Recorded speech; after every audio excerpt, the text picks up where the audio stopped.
Nako, dahil kay Senator Dante Marcoleta, nagkakagulo sila ngayon, natataranta at hindi malaman kung ano gagawin. Dahil napakalaking tinik sa lalamunan nila si Senator Dante Marcoleta. At wala silang magawa, ang babawian nila syempre, yung relihiyon nila. Di ba matagal ko na sinasabi sa inyo to? Buwan na ang lumipas. Wala silang ibang pinagbabalingan ngayon kundi yung paniniwala ng tao, yung religion. Sabi ko naman sa inyo, hindi ginawa yan ng kailanman ng mga DDS, no? Hindi ginawa yan ng ibang mga administrasyon, no? Ginagawa nila ngayon yan sa atin ngayon, hindi lang sa INC kundi sa mga Muslim, JIL, binabastos na nila ang relihiyon. Sino ba ang pinaka Diyos ng bumabastos ng relihiyon? 'Di ba yung minura ni Tatay Digong? Yun yung Diyos na minura ni Tatay Digong na kung saan binabastos yung relihiyon. Alin yun? Si Taning, 'di ba? At yun yung ngayong ginagawa nila. O sige, palagay natin, no? Si Tatay Digong minura ang Diyos. Kung minura ang Diyos, ba't yung binabastos ang ano ngayon? Ang mga relihiyon. Di ba sa Diyos din yun? Di ganun din yun. Di ba? Ngayon, eto si Senator Dante Marcoleta, pinag-iinitan dahil niya sa anomalyang flood control issue na nag-iimbestiga siya, no? Samantalang sila Joel niya at sila Cheese, absuelto na. Eto kakasuhan, pinamamadali. Baka sa Lunes, hulihin na to. Hindi natin alam kung magkagulo o ano mangyari. Papasukin daw yung opisina ng iglesia ni Jesus sa Quezon City. Talaga ba?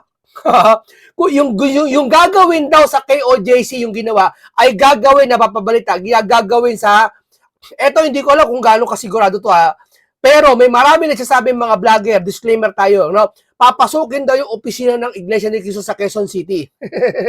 Bibigyan ko kayo ng tip, ha? 10 tao lang magbantay doon, hindi nyo mapapasok yun.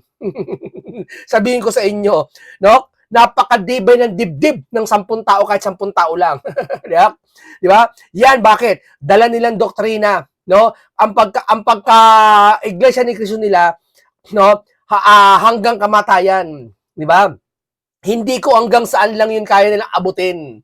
Di ba? Hindi ko naman kinukumpara yan sa KOJC, no? Pero ang Iglesia ni Cristo talaga ay talagang lalaban sa katwiran. Di ba? Ngayon, eto nga po, marami nagsasabi po, ito opinion ko to malayang pananalita to bahagi to ng demokrasya nating bansa. Etong nangyayari ngayon, desperado na sila. Di ba ito sinabi ko sa inyo nakaraang buwan pa, na reliyon papasukin, ipapersecute, nila, babastusin nila, idadamay na nila, wala sila Ang pinakatanging hadlang sa kanila ngayon, ang INC sa Senator Dante Marcoleta, hindi nila kaya pasurin ng INC.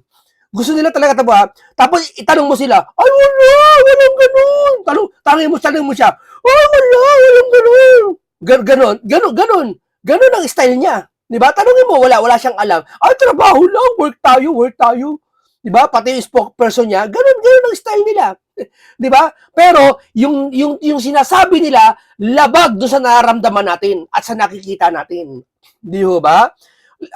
Hindi lumalabas totoo sinasabi nila ay sa nila Senator Marcoleta pati yung iba na hinala nila na talagang gagawin nyo kayo ang masusunod na no yung walang election, tinatawag na term extension, yung tinatawag na chacha o charter change, di ba? Hindi totoo yung sinasabi nila, hinala nila. Kung gano'n. Kasi nararamdaman na namin Parang silent ML na ngayon Di ba? Grabe pinagagawa ng mga to. Di ba? Gusto nila yung gagawin nyo sa KOJC, gagawin nyo sa INC. Sigurado kayo? Ha? Hindi, sino, pag sinabing kayo, hulaan nyo na kung sino yun. Baka kasi i-claim nila sila yun Basta ako, wala akong sinasabi kung sino yun. Basta kung sino man kayo, kayo, gagawin nyo sa KOJC, subukan nyo. Di ba? Subukan nyo. Kaya nga naghahamon na yung mga member Nakikita ko Nakikita ko dun sa mga social media, naghahamon na Hulihin nyo na. I-try nyo nang pumasok. Di ba? Maski ibang vlogger Ito iba't ibang relihiyon na. Napakarami. Pati mga sikat na celebrity, sikat na mga vlogger, nagpapayag ng suporta sa INC. Pati ibang relihiyon na napakarami nagpapayag. Ngayon lang ako nakakita ng ganito na nagpahayag ng suporta sa INC. Nakita nila mali na bagaman maraming umuusig sa INC, Pero nakita nila mali na eh. Ito yung gumagana na yung konsensya nila. Pero yung mga vlogger na mga BBM, alam nila yan. Nararamdaman nila yan. Pero puro pagkatanggol sila sa mga BBM. Bakit? Takot na takot sila eh pag lumaban sila eh. Takot-takot sila. Pakukulong sila eh. No, pag-iinitan sila eh. Kunwari lang sila BBM. Pero maniwala kayo mga pinklawan yan tatalon. Maniwala kayo. Yung ibang vlog. Ilan na ang vlogger ng BBM ko nakikita na nakasuot ng Lenny na t-shirt? Ilan na? Napakadami na po. So, ibig sabihin, BBM sila kunwari ngayon, pero tatalon silang Lenny. Huwag nyo kami lokohin. Ibig sabihin, ngayon pa lang, niloloko nyo na si BBM. Hindi kayo loyal. Walang ganon. Di ba sabi ko sa inyo, explain ko sa inyo nakaraan, para kumbaga, syota mo, girlfriend mo ngayon, tapos may iba ka ng syota. Para pag nawala sa ito, isabi, hindi mo mahal yung girlfriend mo, syota kang iba eh. Di ba? Ganun lang yun eh. Meron ba naman nagmahal ng dalawa? Walang ganon. Di ba? Huwag niyong gawin tama yung wag niyong gawin mali yung tama, yung gawin niyo mali. Di ba? Ngayon tinig sa kanila sa lalamunan ang INC sa si Senator Marcoleta. Hindi nila kayang hawakan sa leeg. Pero pag hinuli niyo, inaresto niyo si Senator Dante Marcoleta at alam naming labag sa wala inventong kaso lang, katapusan ng kanilang karera. Dito na tapos ang kanilang karera. Hindi dahil sa boto, no? Hindi dahil sa boto ng INC, hindi, kasama na yun sa boto ng INC, pero mamarkahan na kayo ng taong bayan at hindi lang pagmamarka gagawin sa inyo, katapusan ng karera nyo yan, maniwala kayo sa akin. Katakot-takot na gaba, malas ang aabutin nyo sa buhay nyo. Hindi, ayoko magsalita ng behind dyan. Ayoko magsalita ng mas higit dyan. Pero may alam akong mangyayari, pero di ko sasabihin muna sa inyo. Basta sabihin ko sa inyo, katapusan ng karera nyo. Pag yan, inaresto nyo si Senator Dante Marcoleta. At lalo na, alam ng sangkatauhan dito sa Pilipinas na walang kasalanan tong mamang ito. Alam nila inosente ito. Alam nilang hindi nangurakot ito. At alam nyo naman, pag nangurakot, itinitiwalag. Meron dyan, marami tiniwalag. Marami dyan na kahit artista pa, celebrity pa, broadcaster pa, o sino mang tao na mabigat, alam nyo, kahit kamag-anak mismo ng iglesia, itinitiwalag sa kanila. Wala silang sinisino-sino. Di ba? Maski kapatid ng leader nila o sino man, o pinsan o sino man malakas, itinitiwalag nila. Walang sinisino-sino sila. Alam nyo yan. Kaya si Senator Dante Marcoleta, pag ito nangurakot, ititiwalag nila yan. Ba't di nila tiniwalag? Kasi alam nila at napatunayan na hindi naman talaga totoo yung kurakot si Senator Marcoleta. Sila na nagsasabi noon. Imagination lang ni Pinky yun. Sabay may insertion dyan galing Cabral Pals. Mo imagine? Si Pinky? Sa dami-dami na may Cabral Pals, si Marcoleta lang tinukoy niya. Baba. Ito pa. May papakita pa ako sa inyo. Pero bago yan, babasahin ko muna sa inyo itong nakasulat kay itong fresh na balita na sa atin. Sabi ni Senator Dante Marcoleta, kung ito ang magiging kabayaran ng pagtatanggol ko sa ating bansa, sa ating mga kababayan, nasa kanila po yan. Wala akong alam na aking nilabag sa batas. Yung pong kanilang mga asunto, puro invento yon. Walang kaugnayan sa public funds na wala po ako ninakaw. Ito po yun. Ito po ay wala siyang ninakaw. Alam natin yan. Meron bang public, ibigay mo yung ebidensya mo na makapagpapatunay na galing sa pondo ng gobyerno ninakaw ni Senator Marcoleta.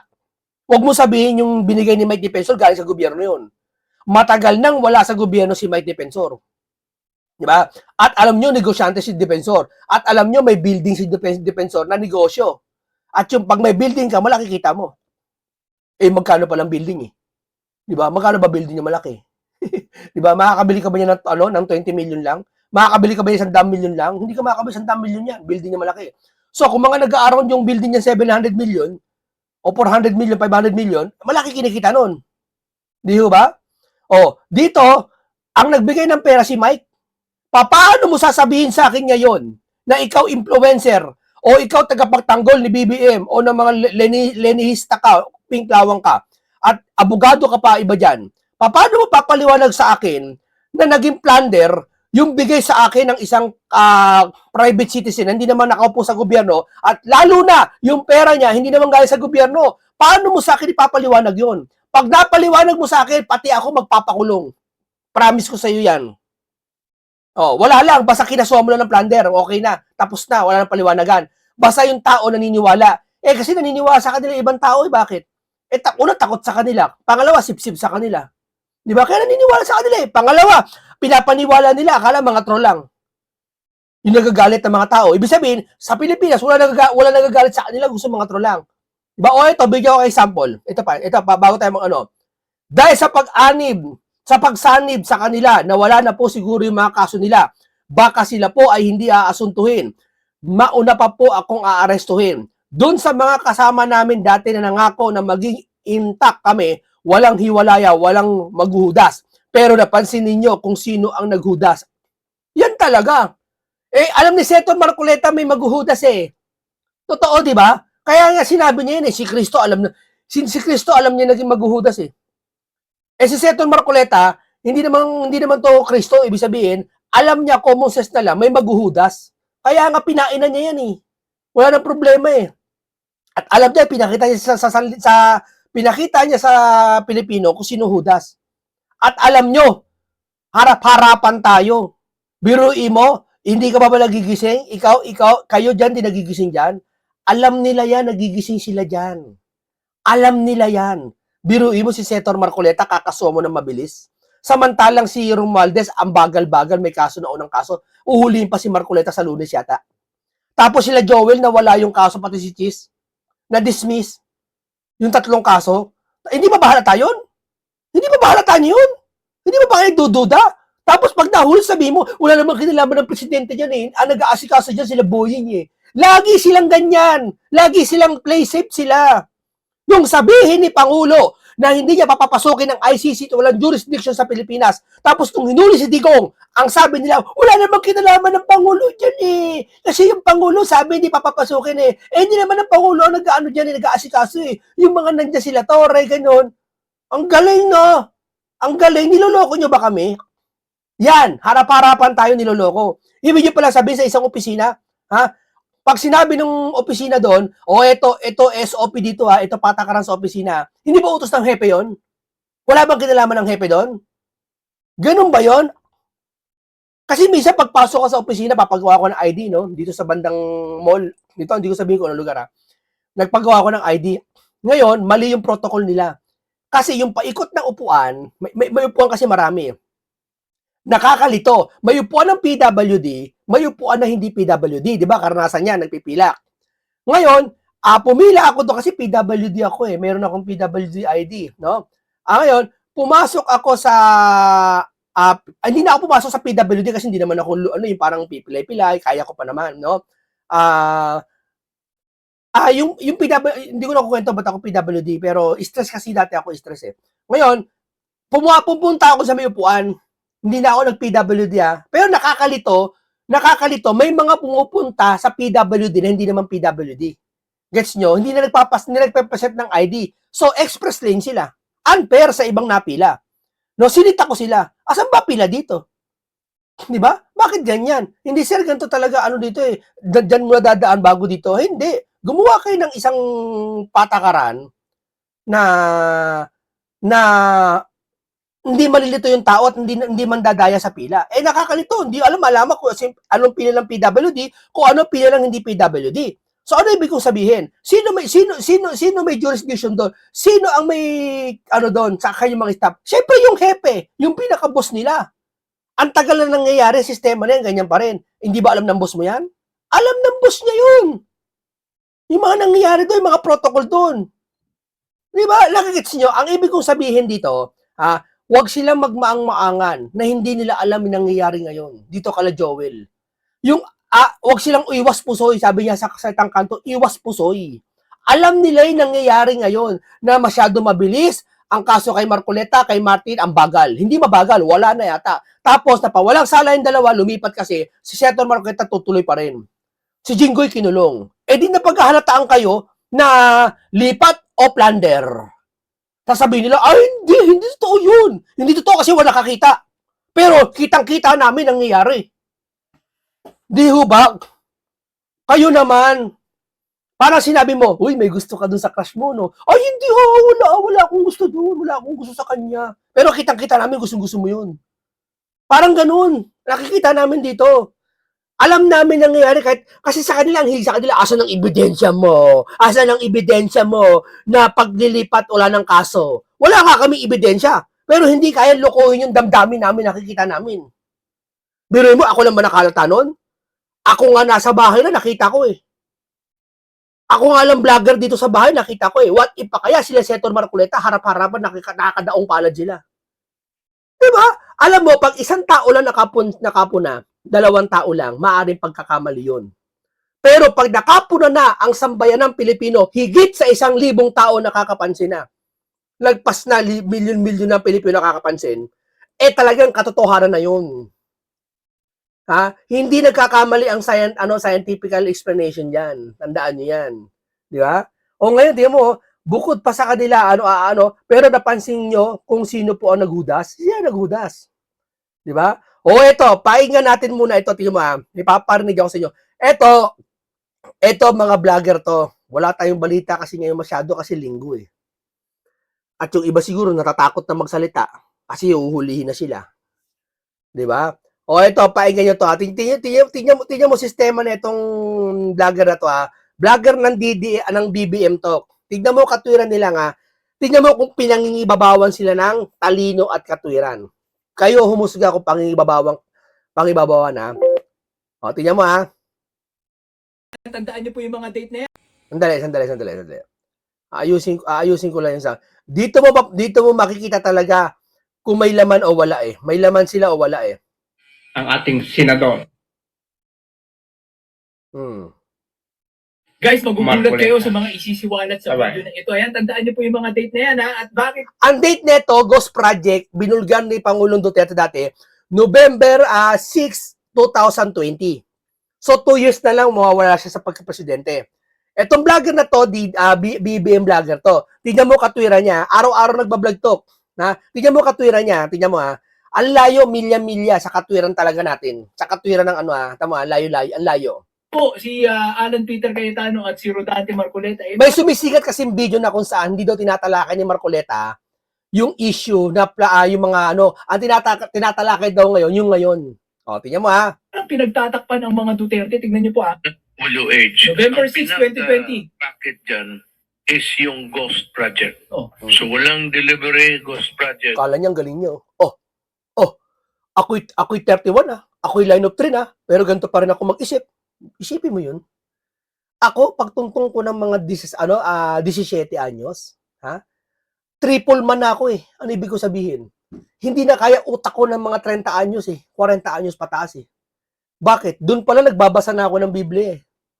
14 anyos pa lang ako eh. Natuto muna ako syempre yung maggumala, lumayaw, syempre konting tambay, konting gimmick. Pero mga edad kong 17, wais na ako eh. Alam ko na talaga eh. Hindi ako maiisahan eh. Yan. Karamihan yan, the regional Tingnan mo yung tsura, akala niya ang galing niya director. Ipapalabas nila na may project ito, but wala. So the best way is to conduct an audit of those projects to determine if they are ghost projects or not. Ayan guys ha, aminado sa bibig mismo ni Rodrigo Roa Duterte na mayroong ghost project sa DPWH. Tapos, sisisi nila si Duterte. Si Duterte nga mismo naghayag niyan eh. Diba? Siya nito eh. So, ibig sabihin, parang ganito. Sa Davao City, nakaraang buwan may nahuling kontrabando. Alam niyo na kung ano yun, pulburon, nahuli. Sabihin, tignan mo talaga, si Baste, walang kwentang mayor, yung Davao, may mga nahuling pulburon. Kaya nga nanghuhuli. Magtaka ka kung hindi nahuli. Sisihin mo si Baste. Kaya nga nahuli, ibig sabihin, gumagana yung sistema ng Davao. May kriminal na naman nahuli sa Davao. Akala ko ba walang kriminal? Kaya nga nahuli yung kriminal eh. Ibig sabihin, gumagana eh. Gets nyo? Diba? Parang ganito.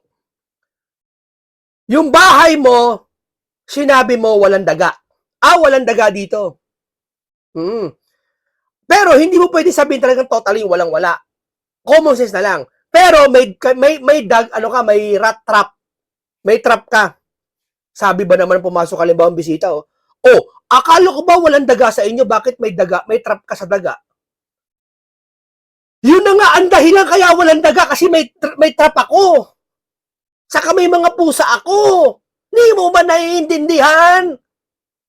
Yun na nga ang dahilan kung bakit may basti. Para yung mga kriminal sa Davao mawala. Tapos pag may nakahuli, sisisi nyo doon sa nakaupo. Kaya nga si Duterte nga nagsasalita na may korupsyon dyan sa anomalya sa DPWH kasi presidente siya, hinuhuli niya talaga. At 2 termino na lang yan, 2020 yan, bumababa na siya. At dapat ipinagpatuloy yan ng susunod na presidente.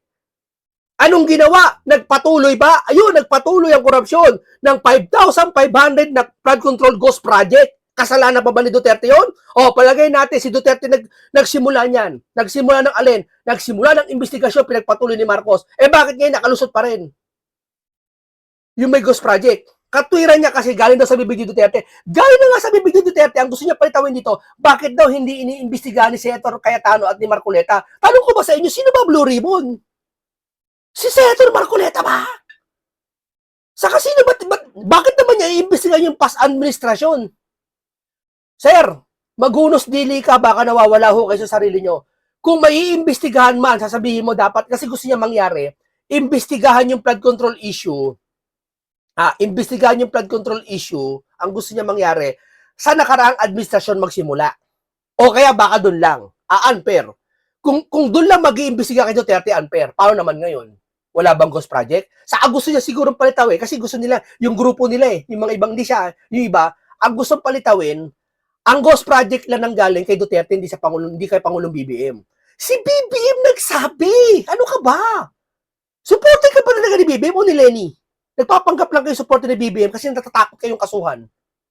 Di ba parang isang matandang akla na talakera pangalan? Takot at takot. Kaya sobrang himod sa sip-sip kay BBM. Takot-takot kasuhan. Pero galing DDS dati yon. Kung nag-tridor ka sa DDS, malamang magta-tridor din kayo kay BBM. Ganoon lang kasimple yun. Di ba? Anong sinasabi nyo? Dito wala akong pakialam kung Duterte o ano. Ang pakialam ko dito kay Marcoleta kasi sinisisi nila si Marcoleta eh. Ba't dito iniimbestigahan yung flood control issue ngayon? Ano hindi iniimbestigahan yung flood control issue kay Duterte? Ang Blue Ribbon na si Pinky siyam na buwan. Dapat ginawa nyo yan. Sinabi nyo kay Pinky yan. Pinky, ba't di mo imbestigahan yung Duterte? Di ba? Ang dahilan nyo kaya tinanggal si Marcoleta sa Blue Ribbon ni Pinky. Pelit litrato. Kasi sabi nyo hindi iniimbestigahan yung Duterte ni Marcoleta. O pues, nung si Pinky na nakaupo, ba't hindi imbestigahan yung Duterte? Meron palang kurakot si panahon ni Duterte, ba't iimbestigahan niya yun? Sino ba Blue Ribbon? Si Kiko na. Si Erwin na. O, wag nyo na pasin yung 18 Maris. Imbestigahan yung Duterte. Gusto nyo? Pero unfair. Bakit? Pas Duterte lang ba may kurakot? Kung mag-iimbestiga kayo, dapat kasama si Noynoy. Yung panahon ni Noynoy. Ayaw nyo. Pipili lang kayo ng oras na kung saan kayo mag-iimbestiga. Mali. Ibig sabihin, wala kayo sa katwiran. Di ba? Noon pa na November 6, 2020 So ibig sabihin, bago pa yung taon na yan, meron ng mga ghost flood control projects. At ayan po, si Andaya ay nagsiwalat po yan. Tandaan niyo po yung mga petsa, nagsiwalat po. Yun ang petsa, 2020. Anong gusto mo? Diyan nagsimula. Pag diyan nagsimula, wala ba, isabihin, imagination lang namin yung sinabi ng Pangulo nyo, ni BBM, na 5,500 control natapos na, pero ghost project pala. Imagination lang namin yung iniimbestiga ni ICI, ito, si Vince Dizon. Imagination lang namin ngayon lahat yun. Ibig mo sabihin? Na meron daw pong 332 billion na ghost project. Okay. Ayan nga po, 332 billion na merong mga flood control na ghost projects. Sa panahon po yan ni Rodrigo Roa Duterte. At nakita nyo naman, Sir, sa panahon ni Roa Duterte. Pero anong ginawa ni Duterte? Hinayag niya at dapat imbestigahan. At hindi, natapos na po ang termino ni Pangulong Duterte ng 2022 na palitan na ni BBM. Dapat pinagpatuloy yun ng Pangulo mo. si Rodante Marcoleta katabi niya, di ba? Nasaan na po ba ngayon yan? Yung Andaya na sa kasamaang palad po, yan po ay nategi na, no? Dahil po natagpuan na meron pong bala sa ulo ng panahon na yung sumumpa si Pangulong Bongbong Marcos bilang presidente, siya rin po natagpuan may bala sa ulo sa probinsya niya sa Naga. Pero bago po siya Oh, hindi, wala yan. O, hindi kasali yan doon. Iba yun. dalawang beses po pinagbantaan ng kanyang buhay. Noong 2018 po, isang armadong gwardiya daw po nung inabangan siya, nung naghain siya ng Certificate of Candidacy. No? Ito naman po, noong 2021, binaangbang naman po yung kanyang... Oh, nagkwento na lang siya na ikasasama ni Duterte. Oh. Pero yung usapin dito na nagpasimula ng korupsyon si Duterte, o sige, palagay natin si Duterte simula ng korupsyon. Ba't nakarating hanggang ngayon? Ibig nyo palang sabihin, si BBM na ang presidente, kontrolado pa rin ng Duterte ang korupsyon? Impossible, sir. Ulam po kayo sa ano, sir. Ako, sir, matagal akong gumagawa ng budget, sir. Sir, baka nananaginip po kayo. Yan ang hirap sa kanila. Vlogger lang po, nakibalita lang. Ano sasabihin ko? Sige, ano yun? Ibabayta niya. Pero sir, gumawa ng budget, hindi niyo po alam. Ako, gumagawa po ako ng budget ng city, ng syudad. Ginagawa ko po. At ang alam ko, sino signatory niyan? Mayor, ang AO, yung AO ng opisina, dadaan ng budget, may budget deliberation, dadaan ng BAC, tapos yung mga gamit, dadaan ng procurement, maraming pagdadaanan yan. Di ba? May mag-ano pa yan, budget hearing, may ganun iba-iba At ang signature namin, dati si Mayor, huli. Una yung hepe namin. Tapos, ang signature pa, yung budget office, yung officer, budget analyst, pati yung Mayor. So, yung bang budget na yun, di alam ng Mayor, pipirma lang ba siya? Halimbawa, sa budget, nilagay ko sa budget,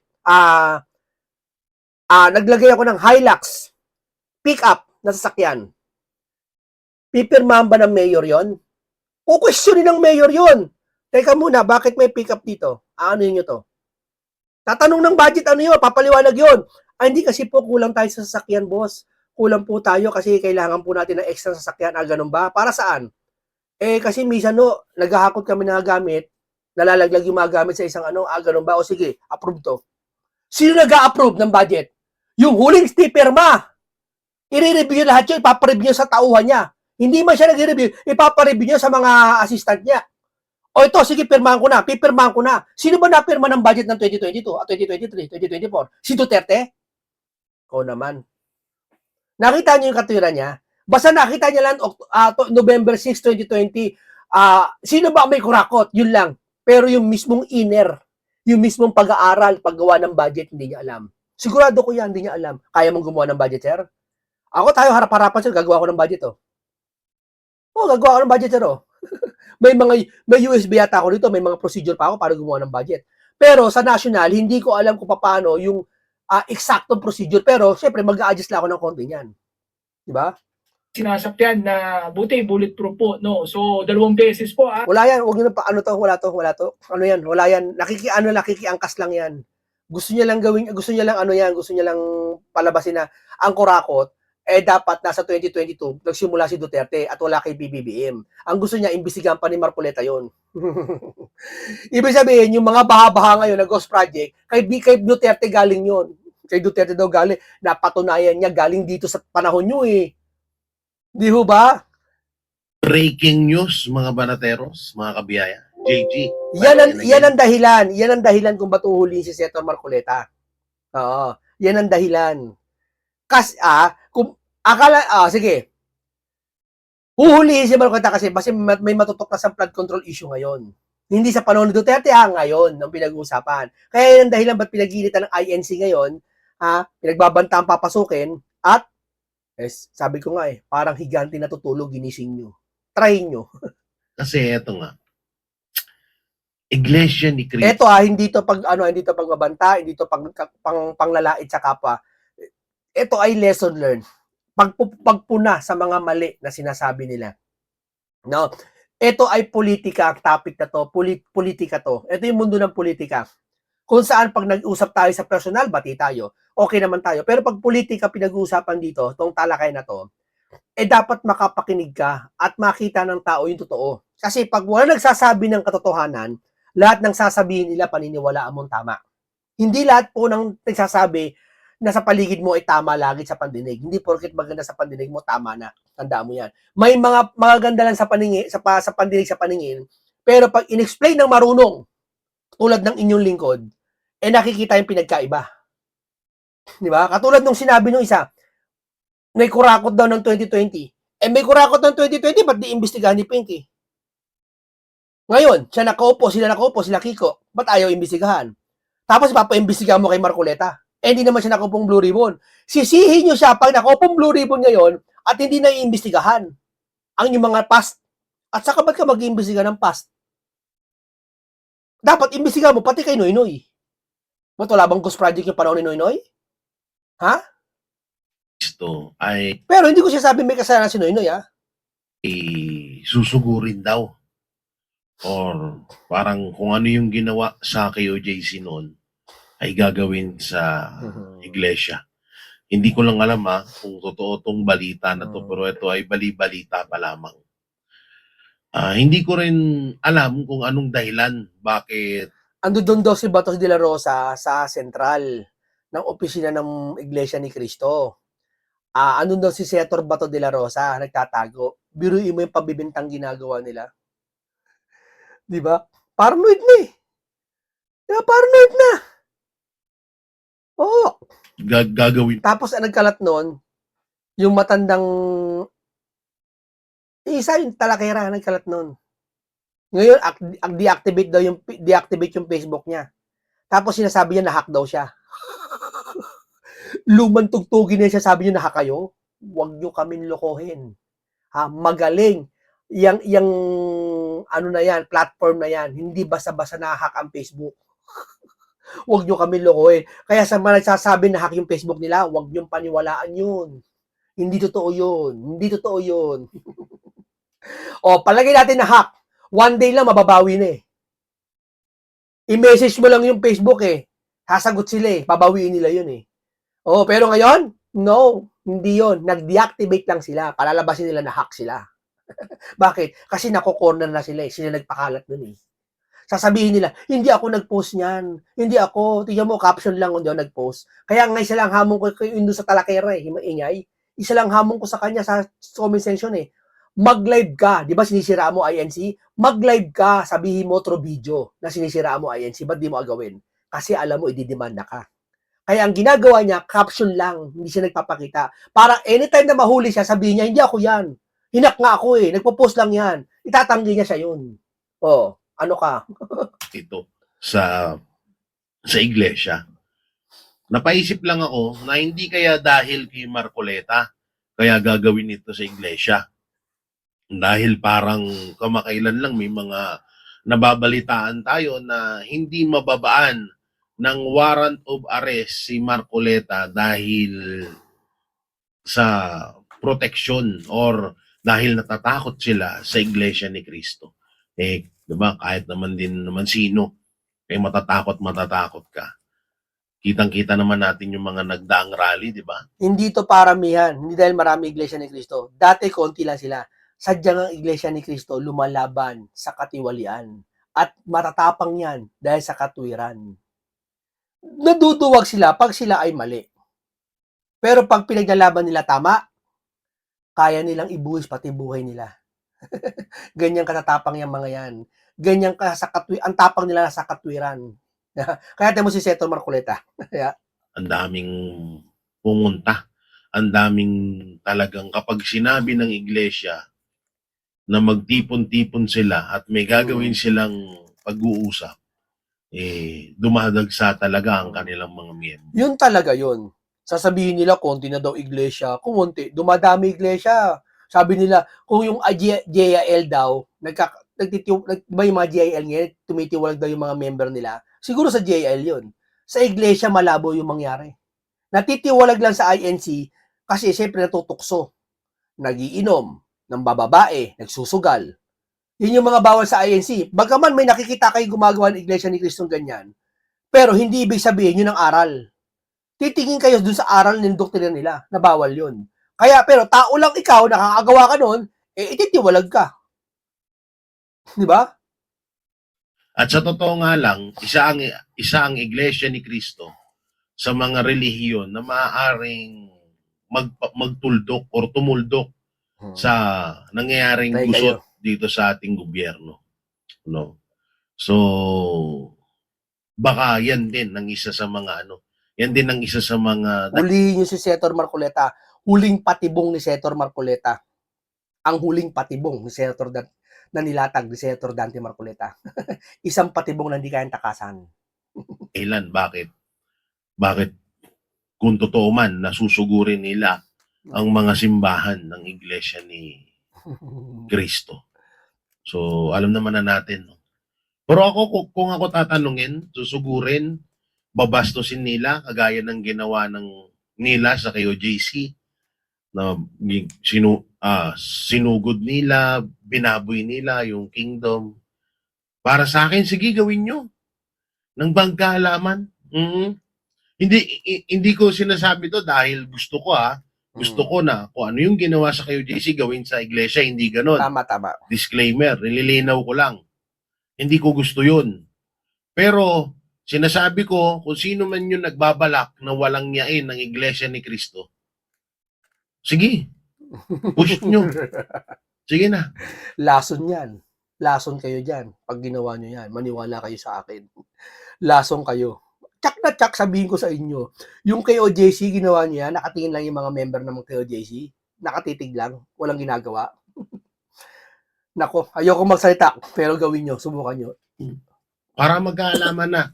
Yung mga Muslim, yung mga moske, baka dahil din kay Senator Robin Padilla dahil hindi sumusunod sa kagustuhan ng gobyerno, dahil hindi mahawakan sa leeg si Senator Robin, yung mga moske sugurin nyo rin.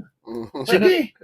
Nang magkaalaman na kasi alam mo, sa totosin lang, kahit kami, napapagod na rin kami. Kasi kahit anong salita namin, kahit anong panawagan natin, hindi naman tayo pinapakinggan. Ang mga Muslim, may pasensya pa yan.